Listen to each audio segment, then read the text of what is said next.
महाराष्ट्र के दिल में गन्ने के खेतों और धूल भरी पगडंडियों के बीच बसा था एक छोटा सा गांव, फूल गांव। यहाँ जिंदगी धीरे धीरे चलती थी, जैसे नदी का पानी। बैलगाड़ियां अभी भी गलियों में चलती थी और गांव के बुजुर्ग हर शाम पीपल के पेड़ के नीचे जमा होकर पुराने रेडियो से खबरें सुना करते थे।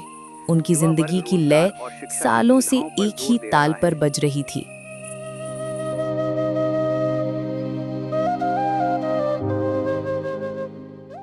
सालों से फूलगांव की राजनीति एक ही इंसान के इर्द गिर्द घूमती थी, सरपंच भाव साहेब पाटिल।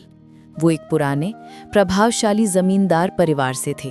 त्योहारों पर दान देना, हर सभा में जोशीली भाषण देना और राजनीतिक पार्टियों से मजबूत संबंध था, यही उनकी पहचान थी। मेरे प्यारे फूलगांव वासियों, जब तक मैं हूं इस गांव का कोई बाल भी बांका नहीं कर सकता। आपका भाव साहेब हमेशा आपके साथ खड़ा है। गांव के लोगों ने मानते थे या शायद डरते थे, जो भी हो हर बार वोट उन्हीं को मिलते थे। पर कहते हैं ना, समय किसी के लिए नहीं रुकता।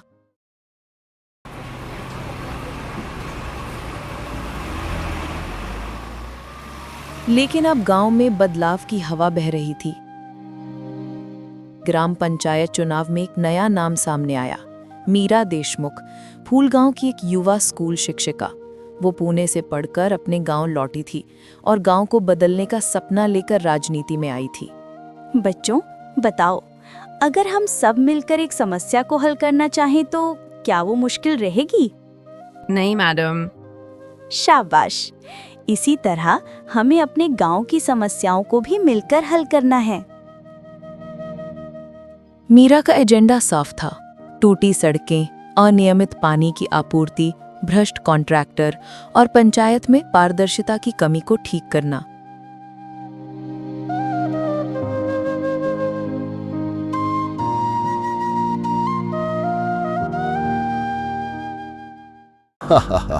एक लड़की क्या करेगी राजनीति में?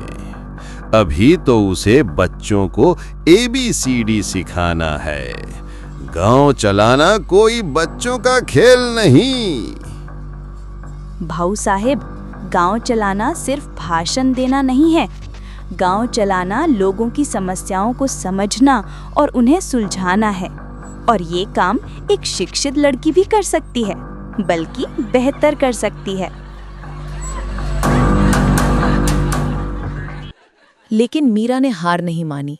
उसने प्रचार शोरगुल से नहीं, बल्कि घर घर जाकर किया।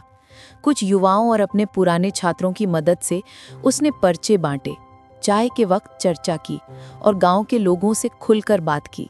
माई, आपको क्या लगता है, क्या हमारे बच्चों को अच्छी शिक्षा नहीं मिलनी चाहिए? क्या हमारे घरों में साफ पानी नहीं आना चाहिए? बेटी, बात तो तू सही कहती है, पर हम क्या करें? हमेशा से ऐसा ही होता आया है। हमेशा से जो होता आया है उसे बदलना मुमकिन है माई, बस एक मौका चाहिए। धीरे धीरे गांव के लोग उसकी बात सुनने लगे।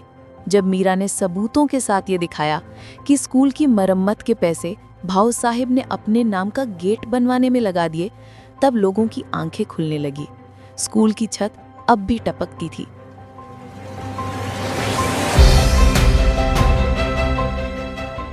तो भाऊ साहब ने अपने नाम का गेट बनवाया और स्कूल की छत वैसी की वैसी है। लगता है मीरा सही कह रही है, हमें सोचना पड़ेगा।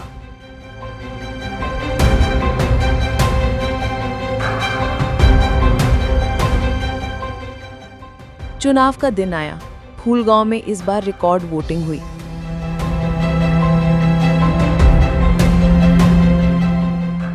हर चेहरे पर एक उम्मीद थी, एक बदलाव की चाहत।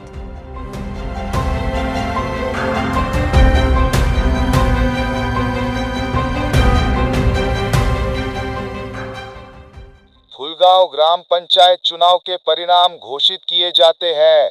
कुल 73 वोटों से श्रीमती मीरा देशमुख विजयी हुई हैं। जब नतीजे आए तो पूरे गांव में सनसनी फैल गई।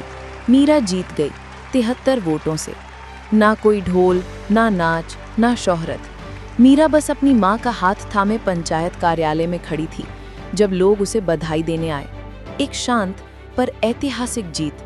माँ, हमने कर दिखाया। मुझे हमेशा तुम पर भरोसा था बेटी।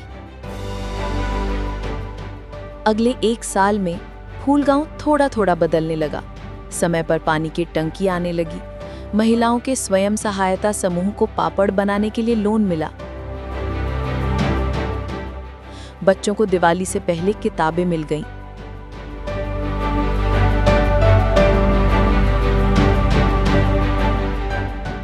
सब कुछ परफेक्ट नहीं था, लेकिन शुरुआत हो चुकी थी। एक नई सुबह, एक नई उम्मीद के साथ।